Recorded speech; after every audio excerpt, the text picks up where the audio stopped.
എല്ലാവർക്കും സ്വാഗതം. ഈ റിവ്യൂ ഇഷ്ടപ്പെടുവാണെങ്കിൽ ഒന്ന് ലൈക്ക് ചെയ്തും സബ്സ്ക്രൈബ് ചെയ്തും സപ്പോർട്ട് ചെയ്യണേ. അപ്പോൾ അലീനെ വീട്ടിൽ കൊണ്ടാക്കിയതിന് ശേഷം ഷാജി തിരിച്ചു വരുന്നുണ്ട്. തിരിച്ചു വന്ന് കഴിയുമ്പം അവിടെ നാട്ടുകാരെല്ലാം അതുപോലെ തന്നെ നിൽപ്പണ്ടേ, അവരാകപ്പാട് പേടിച്ചു പോയി പെട്ടെന്ന്. ഏതായാലും ഷാജി വന്നിട്ട് ചോദിക്കുന്നുണ്ട്, നിങ്ങളൊക്കെ കൂടി എന്ത് പരിപാടിയാണ് കാണിച്ചേ? ആ പെങ്കൊച്ചൻ എന്തെങ്കിലും സംഭവിച്ചായിരുന്നെങ്കിൽ എന്ത് ചെയ്തേനെ എന്ന് ചോദിക്കുമ്പോൾ അതിനകത്ത് പ്രായമായ ഒരു അപ്പൂപ്പൻ, എടാ ഷാജി നീ വന്നത് നന്നായി, അല്ലെങ്കിൽ ആ പെങ്കൊച്ചിനെ എല്ലാവരും കൂടി കത്തിച്ചേനെ എന്ന് പറയുമ്പം ചേട്ടനും ഈ കൂടെ ഇല്ലായിരുന്നോ എന്ന് ചോദിക്കും. അന്നേരം അങ്ങേര് പറയുന്നുണ്ട്, എല്ലാവരോടും ദേഷ്യപ്പെട്ട് നിന്നപ്പോൾ എനിക്ക് എന്തെങ്കിലും ചെയ്യാൻ പറ്റുമോ, അല്ലെങ്കിൽ തന്നെ വേറെ ഒന്നും ചിന്തിക്കാൻ അന്നേരം തോന്നിയില്ല എന്ന് പറയുന്നു. അത് കഴിഞ്ഞ് ശരണ്യയുടെ അച്ഛനോട് പറയും ആങ്ങളമാരെ വിളിക്കാൻ. അവരുടെ പേര് ഗോപനെന്നും ഓമനക്കുട്ടനെന്നും ആണ്ടോ. അവരെ വിളിച്ചിട്ട് ഷാജി ചോദിക്കുന്നുണ്ട്, നിങ്ങൾ എന്ത് പണിയാണ് കാണിച്ചത്? ആ പെങ്കൊച്ചിന് എന്തെങ്കിലും സംഭവിച്ചു പോയിട്ടുണ്ടെങ്കിൽ നീയൊക്കെ ജയിലിൽ പോയി കിടക്കേണ്ടി വന്നേനെ. അവിടെ പോയി പോലീസുകാരുടെയും ജയിലറുടെയും ഒക്കെ ചവിട്ടും തൊഴിയും കൊണ്ട് 10-14 വർഷം അവിടെ കിടക്കേണ്ടി വന്നേനെ. നീ അതൊക്കെ ചിന്തിച്ചായിരുന്നോ എന്ന് ചോദിക്കുമ്പം ദേഷ്യം വരുന്നുണ്ട് കേട്ടോ ശരണ്യയുടെ ചേട്ടന്. അപ്പം ചേട്ടൻ പറയുന്നുണ്ട്, അതെല്ലാം ഞാൻ അന്നേരം ഓർത്തില്ല, ഇനിയിപ്പോൾ അത് അനുഭവിക്കേണ്ടി വന്നാലും എനിക്ക് കുഴപ്പമൊന്നുമില്ല. എൻ്റെ അനിയത്തിയുടെ ആ കിടപ്പ് കാണുമ്പോൾ എനിക്ക് സഹിക്കാൻ പറ്റുന്നില്ല. അവളെ ഈ രീതിയിലാക്കിയവന്മാരെ എൻ്റെ കൈ കിട്ടിയിട്ടുണ്ടെങ്കിൽ ഞാൻ അവരെ കൊന്നേനെ. ശരിക്കും അതിലൊരുത്തൻ്റെ പെങ്ങളാണ് എന്നാണ് ഞാൻ കരുതിയത്, അതുകൊണ്ട് അങ്ങനെ ചെയ്തത് എന്നൊക്കെ പറയുമ്പം ഷാജി പറയുന്നുണ്ട്, അത് അവിടുത്തെ വേലക്കാരി മാത്രമാണ്. അവിടുന്ന് ജോലി ചെയ്ത് കിട്ടുന്ന പൈസ മൊത്തം ഏതെങ്കിലും അനാഥാലയങ്ങൾക്ക് അരി മേടിച്ചു കൊടുക്കാനാണ് ആ പെങ്കൊച്ച് ഉപയോഗിക്കുന്നത്.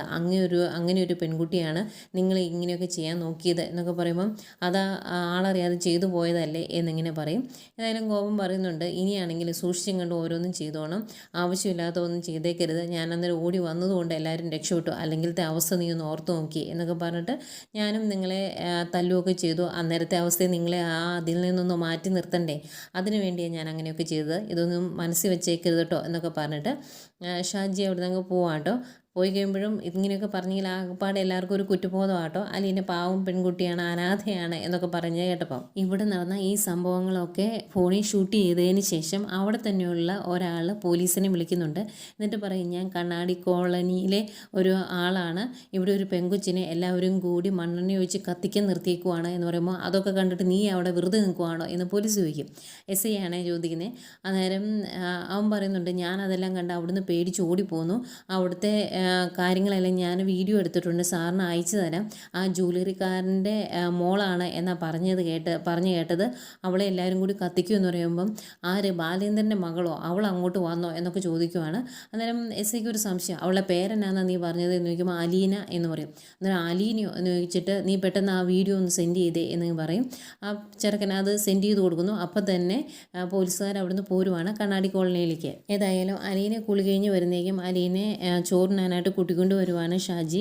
അത് കഴിഞ്ഞ് ചോറിനെ വിളിച്ചിരുത്തുമ്പോൾ എനിക്ക് വേണ്ട എന്ന് പറയും. അന്നേരം ഷാജി പറയുന്നുണ്ട്, ഞാനും ഇങ്ങനെ തന്നെയാണ്, എവിടെയെങ്കിലും പോയി ചോറ് കഴിക്കാൻ പറഞ്ഞിട്ടുണ്ടെങ്കിൽ ഞാൻ വേണ്ട എന്നൊക്കെ പറയും. പിന്നെ നിർബന്ധിക്കുമ്പോൾ ഇരുന്ന് കഴിക്കും, അതിലൊന്നും വലിയ കാര്യമില്ല, വന്നിരിക്കുക എന്ന് പറഞ്ഞ് നിർബന്ധിച്ചിരുത്തുവാണ്.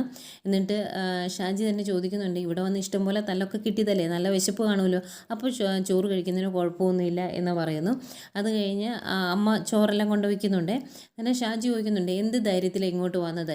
ഇവിടെയുള്ള നാട്ടുകാർ ഇങ്ങനെയുള്ള സംഭവങ്ങളൊക്കെ അറിഞ്ഞതിൻ്റെ പേരിൽ ദേഷ്യത്തിലായിരിക്കും എന്നുള്ള ബോധം വേണ്ടേ? ഇവിടെ വന്ന് കയറുമ്പം ചുരുങ്ങിയ പക്ഷം അവിടുത്തെ വേലക്കാരിയാണ് എന്നെങ്കിലും തുറന്ന് പറയാൻ മേലായിരുന്നോ എന്നൊക്കെ ചോദിക്കുവാണ്. എന്നാൽ അലീന പറയുന്നുണ്ട്, ഞാൻ ആകെ പേടിച്ചു പോയി, എന്നെ കൊല്ലാൻ പോവുകയാണ് എന്നൊന്നും എനിക്ക് അറിയത്തില്ലായിരുന്നല്ലോ, പതറിപ്പോയതുകൊണ്ട് എനിക്കൊന്നും പറയാൻ പോലും സാധിച്ചില്ല എന്ന് പറയുമ്പം ഷാജി ചോദിക്കുന്നുണ്ട്, എന്തിനാ തന്നെ ഇങ്ങോട്ട് വന്നത്? ആരെങ്കിലും കൂടെ കൂട്ടാൻ മേലായിരുന്നോ? ആ കോൺവെൻറ്റിലെ സിസ്റ്റർമാരെയോ സേവാഭാരതിയിൽ നിന്നുള്ള ആൾക്കാരെയോ ആരെങ്കിലും കൂട്ടിക്കൊണ്ട് വരുമായിരുന്നെങ്കിൽ എന്തെങ്കിലും സംഭവിക്കുമായിരുന്നോ എന്ന് ചോദിക്കുമ്പം ഞാൻ അങ്ങനെയൊന്നും ചിന്തിച്ചില്ല എന്ന് അലീന പറയും. അന്നേരം ഷാജി കളയാക്കി ചോദിക്കുവാണ്, ചില സമയത്ത് ബുദ്ധിയില്ല അല്ലേ എന്ന്. അന്നേരം അതേ എന്ന് സമ്മതിച്ച് കൊടുക്കുന്നുണ്ട് അലീന. അത് കഴിഞ്ഞ് പിന്നെയും ഭക്ഷണം കഴിക്കാൻ പറയുമ്പോഴത്തേക്കും അലീനയ്ക്ക് ആകെ സങ്കടം വന്നിട്ട് കരയുക. അന്നേക്കും ഷാജിക്കും ടെൻഷനാകും. അന്നേരം അമ്മ ചോദിക്കുന്നുണ്ട്, നീ എന്തിനാ ആവശ്യമില്ലാത്ത കാര്യങ്ങളൊക്കെ പറയുന്നത്? അതുപോലെ പെങ്ങളും പറയുന്നുണ്ട്, ചേട്ടൻ വഴക്ക് പറയാതെ ആ കൊച്ച് അവിടെ നിന്ന് ഭക്ഷണം കഴിക്കട്ടെ എന്നിങ്ങനെ പറയുമ്പം അലീന പറയുവാണ്, എന്നെ വഴക്ക് പറഞ്ഞതുകൊണ്ടൊന്നുമല്ല, കുറച്ച് സമയം മുമ്പ് വരെ ഞാൻ നരകത്തിൻ്റെ മുമ്പിൽ നിൽക്കുമായിരുന്നു കൈകൂപ്പി ജീവന് വേണ്ടി. അവിടുന്നാണ് ഷാജിയേട്ടൻ എന്നെ രക്ഷിച്ച് ഇവിടെ കൊണ്ടിരുത്തിയേക്കുന്നത്. ഇപ്പം ഞാൻ ഭക്ഷണത്തിന് മുമ്പിലിരിക്കുവാണ്. ഇതൊക്കെ ഓർത്തപ്പോൾ എനിക്ക് സങ്കടം വന്നതാ എന്ന് പറയും. നേരെ ഷാജി പറയുന്നുണ്ട്, സങ്കടപ്പെട്ടിട്ട് കാര്യമൊന്നുമില്ല, ഇനിയിപ്പം നടക്കാനുള്ളതൊക്കെ നടന്നു, ഭക്ഷണം കഴിക്കുക എന്ന് പറയും.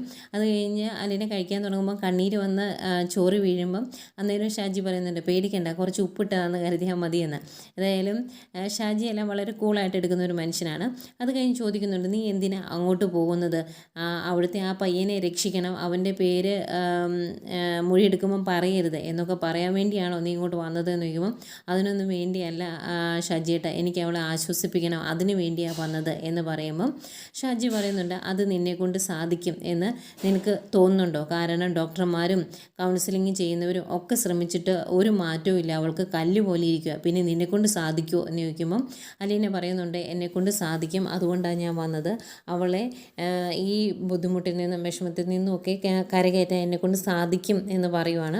അത് കഴിഞ്ഞ് വീണ്ടും അങ്ങോട്ട് പോകുന്നു എന്ന് പറയുമ്പം ഷാജി ചോദിക്കും, ഇത്രയും പ്രശ്നം ഉണ്ടായിട്ട് ഇനി അങ്ങോട്ട് പോകാനോ, നിനക്ക് പേടിയില്ലേ എന്ന് ചോദിക്കുമ്പം എനിക്കങ്ങനെ പേടിയൊന്നുമില്ല, ഞാൻ ഇവിടെ വന്നിട്ട് അവിടെ പോകാതെ പോയിട്ടുണ്ടെങ്കിൽ എൻ്റെ മനസ്സിലെ ഉദ്ദേശങ്ങളൊന്നും നടക്കില്ലല്ലോ, എൻ്റെ ലക്ഷ്യത്തിലേക്ക് ഞാൻ എത്തില്ലല്ലോ, അതുകൊണ്ട് പോകണം എന്ന് തന്നെ പറയുന്നു അലീന. ഏതായാലും ഭക്ഷണം കഴിക്കാൻ പറയുന്നു. അങ്ങനെ അലീന അവിടെ ഇരുന്ന് ഭക്ഷണം കഴിക്കുവാണ്.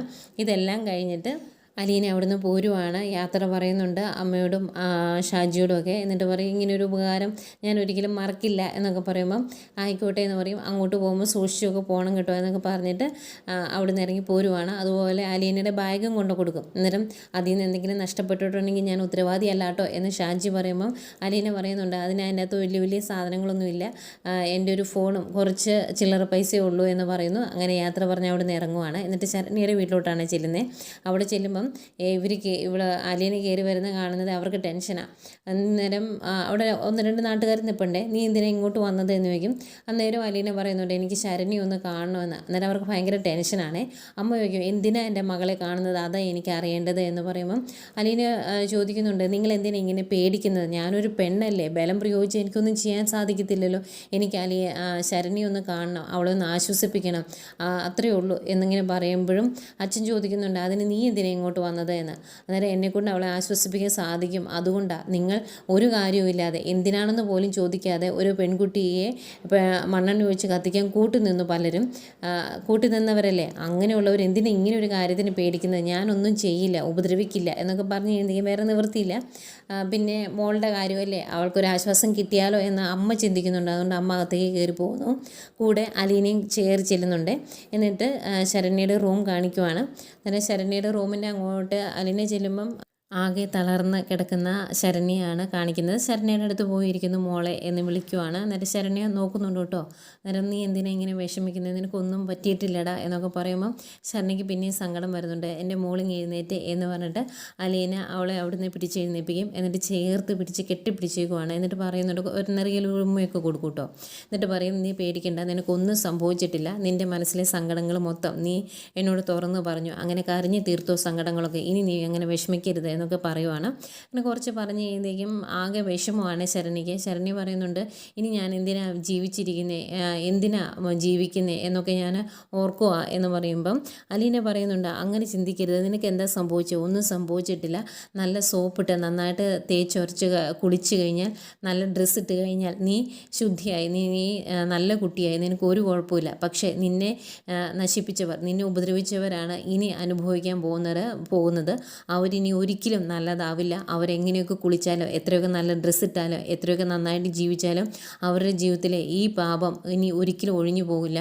അവരാണ് ഇനി അനുഭവിക്കാൻ പോകുന്നത്. മോളിനി അങ്ങനെ ഒന്നും ചിന്തിക്കരുത്, നിനക്കൊന്നും സംഭവിച്ചിട്ടില്ല എന്ന് പറഞ്ഞ് കുറേ ആശ്വസിപ്പിക്കുന്നുണ്ട്. അന്നേരം ശരണ്യയ്ക്ക് ഒരു സമാധാനം കേട്ടോ. എന്നിട്ട് പറയുന്നുണ്ട്, നീ മുന്നോട്ട് തന്നെ നടക്കണം, നിന്നോടൊപ്പം ഞാനും ഉണ്ടാവും, ഒരിക്കലും നീ ഒറ്റപ്പെട്ടു പോകില്ല, എനിക്കൊരു അനിയത്തിയുണ്ട് രേവതിക്കുട്ടി, അതുപോലെ തന്നെയാണ് ഞാൻ നിന്നെയും കാണുന്നത് എന്നൊക്കെ പറയുന്നു. അന്തേക്കും അമ്മയ്ക്ക് ഒത്തിരി ആശ്വാസമായി. ഇതിനിടയ്ക്ക് അമ്മ ഒന്ന് ലൈറ്റ് ഇടുന്നുണ്ട്. അപ്പോൾ വെട്ടം കാണുന്നതേ ഭയങ്കര വിഷമമാണ് ശരണ്യയ്ക്ക്, കരയുന്നൊക്കെ ഉണ്ടായിരുന്നു. അത് കഴിയുമ്പം ആ ലൈറ്റ് ഓഫ് ചെയ്തിട്ട് അമ്മ അങ്ങ് പോകും. എന്നിട്ട് നേരത്തെ കൊണ്ടുവന്ന ആ പഴം പുഴുങ്ങിയതും ഇച്ചിരി കടിഞ്ചായൊക്കെ ആയിട്ട് വരുന്നുണ്ട്. അത് അലീനയുടെ കയ്യിലോട്ട് കൊടുക്കും. അലീന അന്നേരം ശരണ്യയുടെ കയ്യിലേക്ക് കാപ്പി പിടിപ്പിച്ച് കൊടുക്കും. എന്നിട്ട് ഇത് കുടിക്കുക എന്ന് പറയുവാണ്.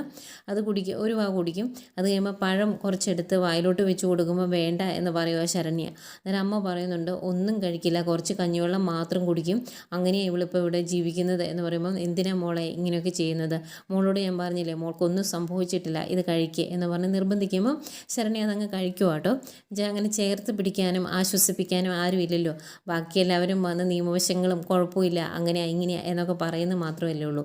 അങ്ങനെ ചേർത്ത് പിടിച്ച് ആശ്വസിപ്പിച്ച് കൂടെ നിൽക്കാൻ ഞാനുണ്ട് എന്ന് പറഞ്ഞ ആ ഒരു ധൈര്യത്തിൽ ശരണ്യ ഒരു ആശ്വാസമായിരിക്കാം പഴമൊക്കെ കഴിക്കുന്നു. അങ്ങനെ കഴിക്കുമ്പം ഇത് കണ്ടുകൊണ്ട് അങ്ങോട്ട് അച്ഛൻ വരുവാണ് ശരണ്യയുടെ. അപ്പോൾ ശരണ്യയുടെ അച്ഛന് ഭയങ്കര സന്തോഷമാകുന്നുണ്ട്. കാരണം ഇതുവരെ ഒന്നും ഭക്ഷണം കഴിച്ചിട്ടില്ലായിരുന്നു ശരണ്യ. ആദ്യമായിട്ടാണ് എന്തെങ്കിലും ഒന്ന് വയലേക്ക് ഭക്ഷണമായിട്ട് വെച്ച് കഴിക്കുന്നത്, വെള്ളമല്ലാണ്ട്.